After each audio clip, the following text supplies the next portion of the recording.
Community service, নান্দনিক ও মানবিক কাজের জন্য সম্মাননা পেয়েছেন নিউ ইয়র্কে বাংলাদেশি কমিউনিটির জনপ্রিয় মুখ গোলাম ফারুক শাহীন। গত এক দশকের বেশি সময় নানাভাবে কমিউনিটির মানুষের জন্য কাজ করছেন এই সংগঠক।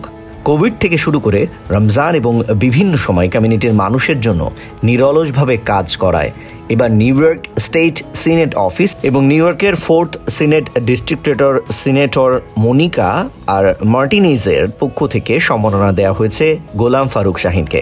নিউ ইয়র্কের লং আইল্যান্ডের হাকপ্যাক সিটিতে নিউ ইয়র্ক স্টেট বিল্ডিংয়ে আড়ম্বরপূর্ণ অনুষ্ঠানের এই সম্মাননা তুলে দেওয়া হয়। কমিউনিটিতে অবদান রাখায় লং আইল্যান্ডের সাফোক কাউন্টিতে প্রথমবারের মতো বাংলাদেশি নিউ ইয়র্ক স্টেটের এমন সম্মাননা পেয়েছেন। উল্লেখ্য, কোভিডের সময় জীবনের ঝুঁকি নিয়ে কমিউনিটির মানুষের সেবা দিয়েছিলেন গোলাম ফারুক শাহীন। এরপর পবিত্র রমজানে লং আইল্যান্ডের ব্যাবিলন সিটিতে বিপুল সংখ্যক মানুষের জন্য ইফতারের আয়োজন করে থাকেন গোলাম ফারুক শাহীন ও তার সংগঠন। সেই ধারাবাহিকতায় এবারও পবিত্র রমজানে মুসল্লিদের জন্য ইফতারের আয়োজন করেছেন।